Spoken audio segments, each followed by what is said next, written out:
we want to move on to talk about another topic related to solo model, which is called transition path. So up to this point, when we are talking about a solo model, we talk about what is the steady state of the economy. And then we also talk about the properties of the model when at the steady state.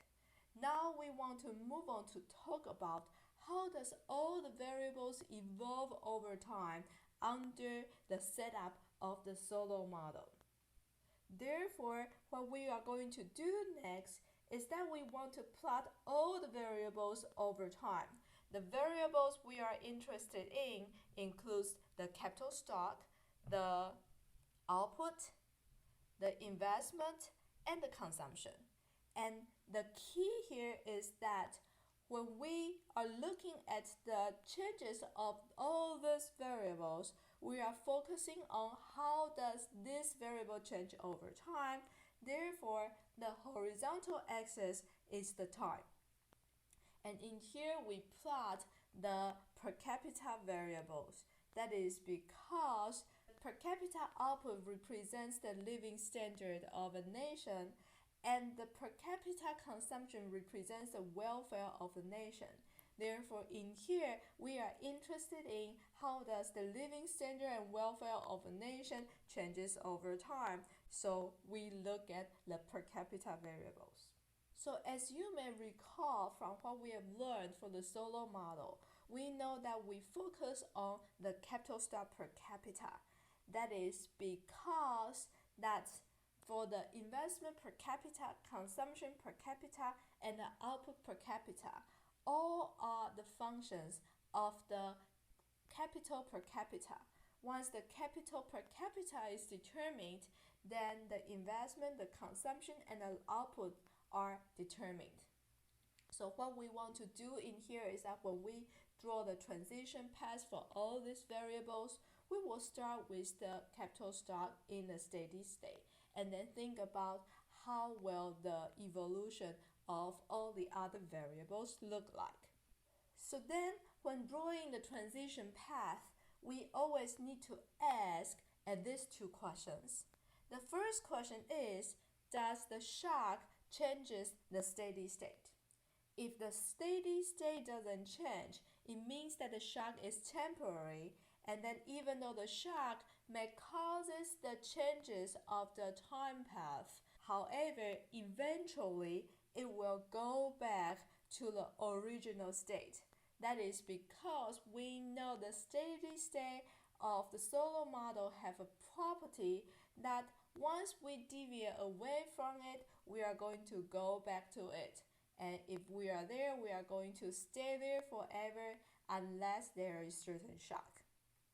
Therefore, if the steady state doesn't change, it will change temporarily and then it will go back to the original state. However, if the steady state got changed due to the shock, for example, there is a change in the production efficiency, then when we say something like that, we are referring to the permanent shock. And then because that shock is permanent, it will change the steady state of the economy, and then the economy will transit to a new steady state. So the second question we want to ask is what happened to the capital investment, consumption, and output due to the shock, especially at the time the shock occurred? Will it causes an increase in these variables, or will it causes a decrease in these variables at the time of the shock and after the shock? So finally, when we want to talk about the transition time path, especially when we want to plot it, in the exercises, we always make the assumption that the economy starts from a steady state.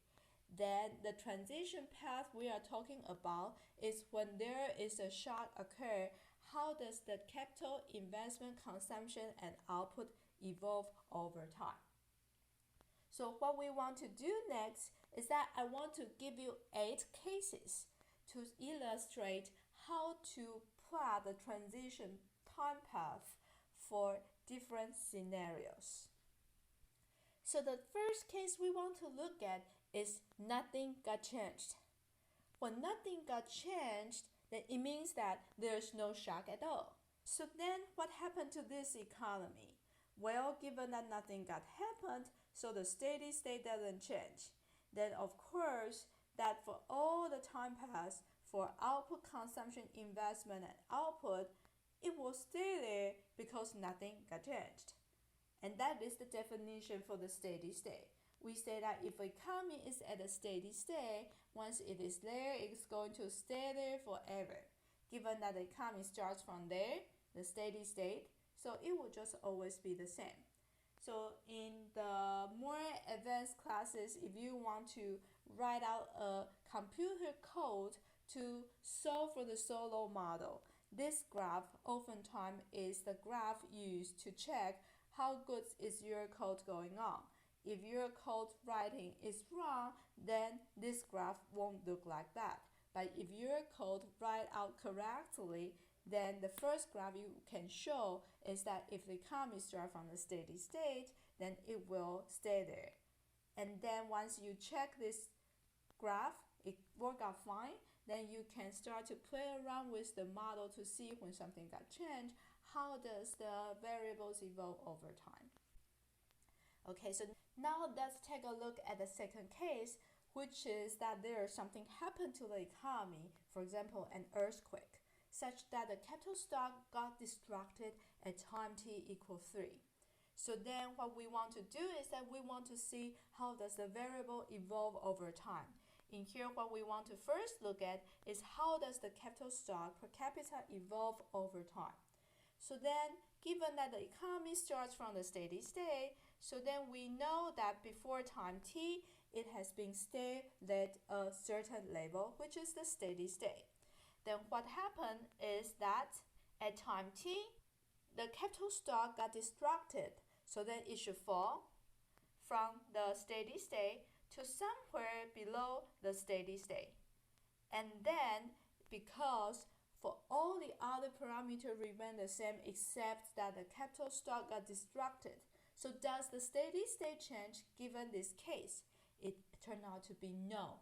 There is nothing changed to the steady state. Therefore, the economy will go back to the origin level of the steady state.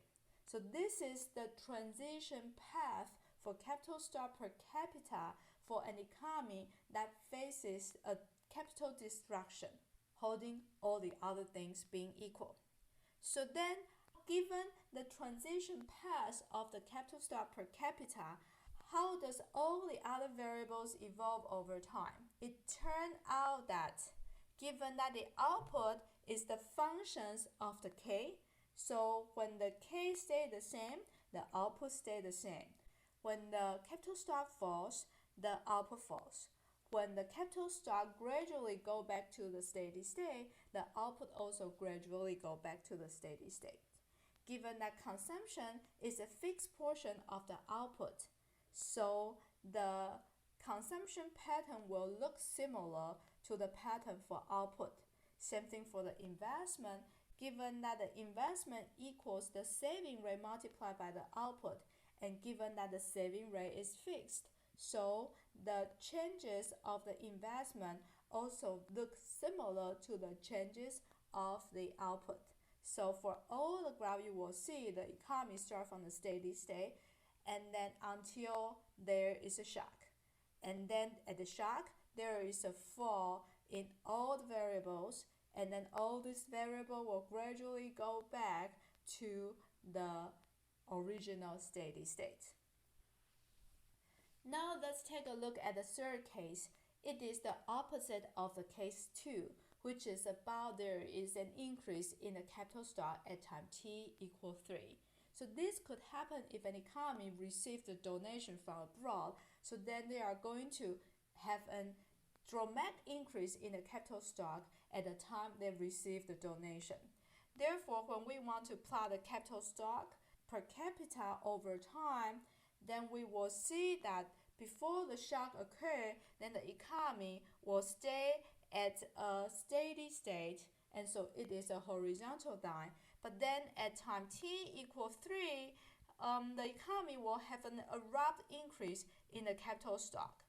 But then, given that nothing else got changed in this economy, the economy will then go back to the original level of the steady state eventually. So this is how the capital stock per capita evolved over time when the economy has an increase in the capital stock. So then how will that affect all the other variables? It turned out that given the output is a function of the K, so the shape of the output will look the same as the shape of the changes in the capital stock per capita, given that the consumption is a portion of the output, so the pattern looks similar to the output. Finally, for investment, it is also a portion of the output, so then the pattern also looks the same as the pattern for output. So for all the variables, it starts from the steady state, stay there until the shock occurs, then the time t equals 3, which the shock occurs, there will be an abrupt increase in all the variables, and then it will gradually go back to the original level of the steady state. So then you will say, hey, wait a minute, can you take a look at the second case again? Why in the second case, the transition paths tell us that when we start to go back to the steady state, the slope is steeper at the beginning and then becomes flatter later on. And can you take a look at case number 3 again? I said yes. And then you will say, hey, you see, in here, the slope is steeper at the beginning of the transition, and then eventually the slope becomes flatter later on. It is the same regardless whether the economy is from below the steady state to the steady state or from above the steady state to the steady state. So then the question is, why the transition is faster at the beginning and then becomes slower later on for all these 2 cases? Now let me give you an answer for that. So let me show you the solo diagram that we have used. We say for the solo diagram, we have the vertical axis represents the output and the investment. We have a curve representing the production function, a curve that tells us the size of the savings and which equal the investment. We also have a line illustrate if the economy want to stay at certain level of the capital stock, what should be the required investment, which is I call the steady state condition. So then if economy is at the state that is below the steady state, you will see that the distance between the actual investment and the investment required to stay at a certain level is of this size. And then it tells us to what extent the actual investment exceeds the investment required to stay at this point. So we know that it is of this size, and this size will gradually decrease until it hits the original steady state. It also is the same when we are above the steady state.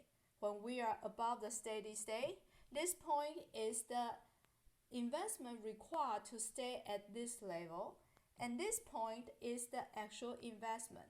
Given that the actual investment is less than the investment required to stay at this level, so we know that the capital stock should fall over time.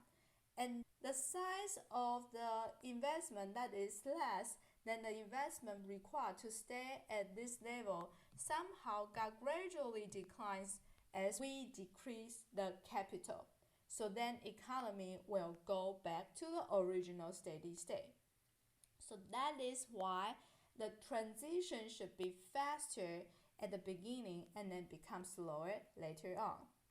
If you do not find this graph persuasive, let me show you that in equations. We know that when the economy is below or above the steady state, it means that the actual size of the investment does not equal to the investment required to stay at the particular capital stock level. So then the changes of the K will the actual investment minus the investment required. It turned out that if the economy is below the steady state, so then the actual investment is greater than the investment required to stay at that level of the K. So then given that we want to see how does the distance between the S delta YT and the N plus delta K changes as the K changes, so then we want to look at the changes of the K relative to K.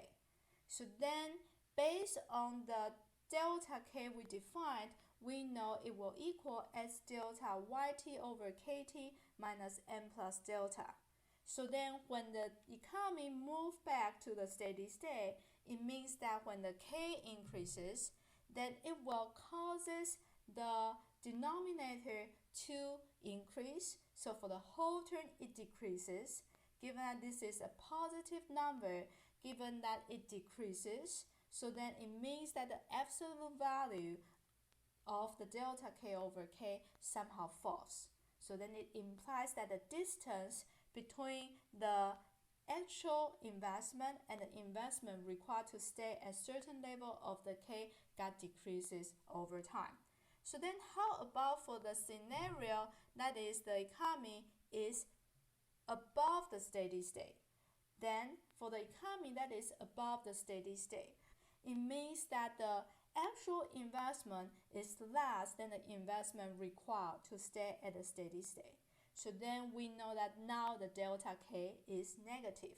So then again, if we look at how does the K changes relative to the K, then we look at the delta K over K, and then we will see that, well, given that we are talking about a case which is related to above the steady state, so then we know the direction change of the K is decreasing when we are moving back to the steady state.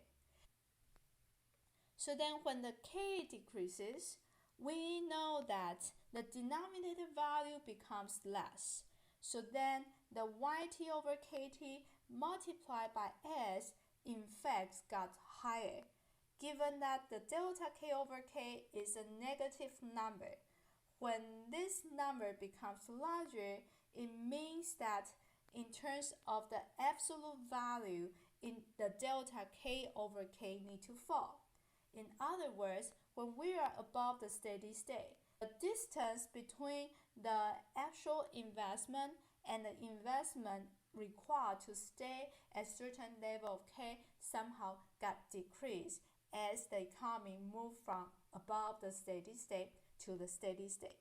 So in here we show that in equation, regardless we are from below the steady state or from above the steady state back to the original steady state, the changes of the K is larger at the beginning and then becomes smaller later on, and then it will then attain the steady state. So this is the answer to the questions why the transition is faster at the beginning and then becomes slower later on.